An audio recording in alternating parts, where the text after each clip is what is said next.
Good morning, ladies and gentlemen.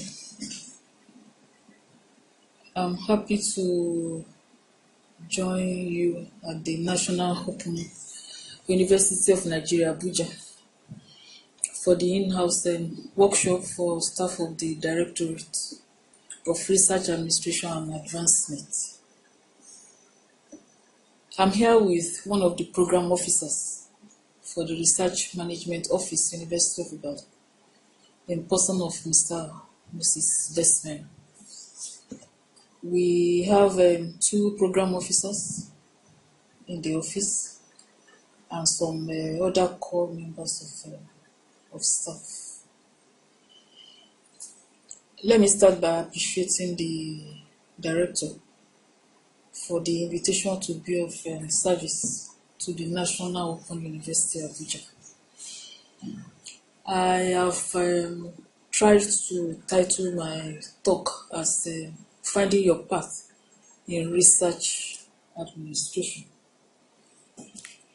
And I would like to say that research administration is a field that is currently evolving in sub-Saharan Africa.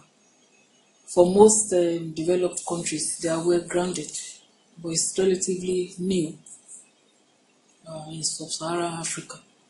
And if you look at Nigeria, maybe it dates back to 2010 when it started from University of Ibadan. However, it's a very cogent field when we talk about the research life of a university. We have diverse research programs in the university. But when it comes to administration and management, most of the time we refer to the sponsored programs, which simply defined, we can say they are projects or research activities conducted by faculty members that are supported by external funds awarded to the university. And for such a program of activities, there should be an office that's in charge. So the office in charge is usually referred to as Office of Sponsored Programs. And most of the time, we also call it Research Office or Research Management Office or Research Administration and Management Office, depending on the institution and the definition they are comfortable with. The activity of the office can be grouped into four major areas. We have identification of funding sources and dissemination of such to researchers. And then we have assistance in the development of proposal by the administrators. We have assistance rendered in budget development. And then finally, the review of the proposal, the submission, and then after the award, the cost management, and later the closeout of the award. So basically, we can look at the research team for a given research institution, and we have three major areas or three major teams that are overlapping. We have the research administration office or research manager or research administrator, and then we have the principal investigator, to who we can also refer to as the grantee, and then we have the authorized signing officer for the university or the institution. The authorized signing officer can be the director of research, or it can be the deputy vice chancellor research for that university. For us at Ibadan, for instance, pre-2017, the authorized signing officer is the director of research management office. But in 2017, the office of DVC Research, Innovation and Strategic Partnership was created, and the DVC automatically became the signing officer for for the university. So in the research office, we have the research manager for most institutions, and then we have the research administrators. And the administrators basically have diverse portfolios. But basically, what they do is to facilitate link between research activities and the research outcomes. So in other words, they act like a bridge linking the activities of the researchers to the central administration. And basically, we can say that they increase the effectiveness and productivity of a research institution, thereby promoting its best practices.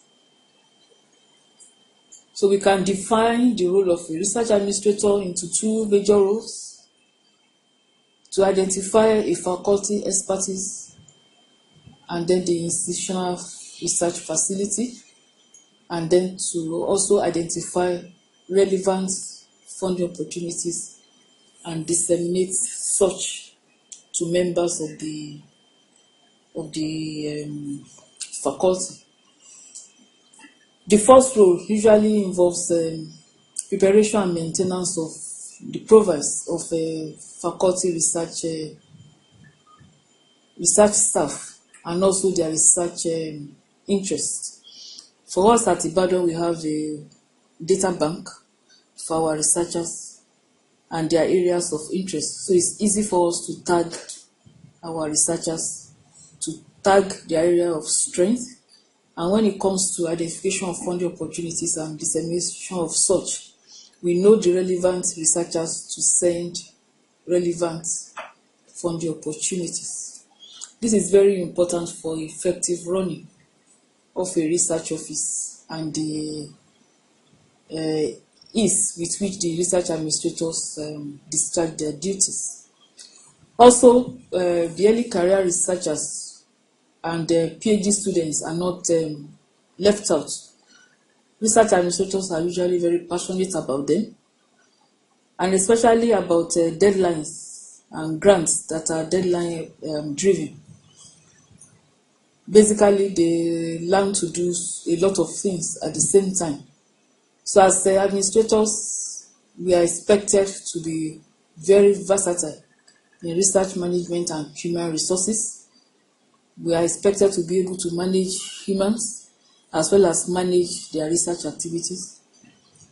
Research administrators are expected to be very versatile when it comes to information technology.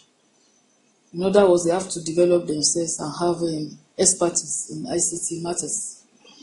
They are expected to be very conversant with international economics and globalization. They are supposed to be very good accounting officers so that they can help out with budgeting for the researchers. The laws that guide the conduct of research activities, the administrators are expected to be very conversant with the laws. They are expected to also obey the rules and regulations and also to ensure compliance by the researchers themselves. And then finally, they are expected to be able to gear research outcomes towards public policy development for the transformation of the society. So taken together, we can say that the quality of a research administrator includes the following: welcoming and friendly nature. They have to be accommodating. They have to display a very friendly aura to be able to help the researchers. They must be very knowledgeable in research administration and management, because that's the only way they can discharge their duties. They must be presentable, so that once they are cited, they will radiate some confidence around themselves, and the researchers will feel comfortable to tell them their problems, and they will be more or less, they will have assurance in whatever help they are trying to render to the researchers. They are also expected to have very good communication skills. At Ibadan, we have special administrators that have been trained as communicators, because the research language is quite different from the normal English language. There's a specific way of writing proposals. There's a specific way of communicating with the grantors for a good and effective proposal. They must be able to maintain confidentiality in whatever they do, so that they can keep the researchers bank. They must also be punctual, they must be flexible, they must be understanding, and they must be a good listener. And of course, they must be non-judgmental in whatever they do. Researchers are also expected to be able to distinguish between grants and contracts, because the two of them are quite different from one another. Grants are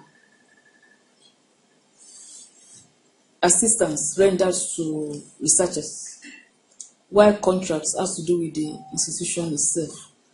Then apart from grants and contracts, we also have cooperative agreements, and we have so many of them.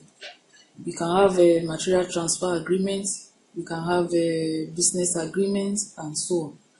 The three of them are quite different. The modus operandi for the three of them are also different from one another. And the research administrators are expected to be very versatile in the three of them.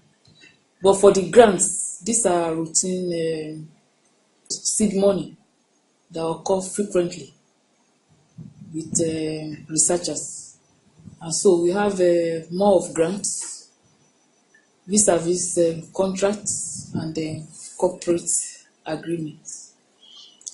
This other chart shows the flow of a given award and what happens basically at the level of the faculty. Here at Ibadan, we have a structured arrangement whereby we have our researchers in all the faculties. We have the resident administrators that are resident in the research office. Then we have those that are domiciled in faculties. So basically, the researchers come up with a research idea and they need to do documentation. Once they're able to do documentation, the next thing is to look for a sponsor for such research, because as we all know, it's quite difficult to do a very good research now in sub-Saharan Africa, especially in Nigeria. Most equipments are not available, and when they are available, they are not functioning. For those in the sciences, chemicals are quite expensive, and some of this research might involve travels. They might have to do field work and so on. So they will need money. I mean, salaries alone cannot sponsor such research. For us at Ibadan, we have institutional grants, like Senate research grants, and of course we have the national one that is TET fund. But we know that this is rotatory, and it's not possible for a particular researcher to keep enjoying the opportunity of the grants every year, because it has to rotate among members of staff. So there's need for external sponsor, and this is where the research administrators come in. At this point, most researchers approach the research administrators for assistance in seeking sponsors. However, basically on a daily basis, administrators themselves look for funding opportunities for researchers, and then they disseminate to relevant researchers. After identification of a sponsor, then the next thing is to write a good proposal. And proposals usually are written according to the guidelines or the interests of the sponsor. Then we have the budgeting, because a proposal cannot go without a good budget. Without a good timeline, a proposal also cannot go. And this is where our administrators come in. They must be able to do a good budget. They must be able to direct the proposal language in the language that will be of interest to the sponsor, and of course review the proposal before submission. After the award, they have to be able to manage the award from the research office, and then finally the cost management, the cost transfer, and the closeout of the award. So basically, that's a summary, a global summary of a research administrator and what a research administrator is expected to do in the research office. The remaining presentations from us will be more detailed into the specifics of research administration. But in conclusion, basically, a research administrator must know where he or she fits in the organizational structure. They must be able to identify offices that are involved in diverse processes, like grants, like grant audits, like the law departments. All the officers that are involved in the life cycle of a grant, the researchers must be conversant with them. They must also be able to identify who is in charge of a given activity so that they can help the researchers out. Also, if there's any problem, they must know whom to call and where to go to get answers. It's only when all these flowcharts are in place that the institution can be very efficient and be productive in terms of research output. And more importantly, that's the time when the research administrators will have content in their work and be more relevant in the institution. Thank you very much.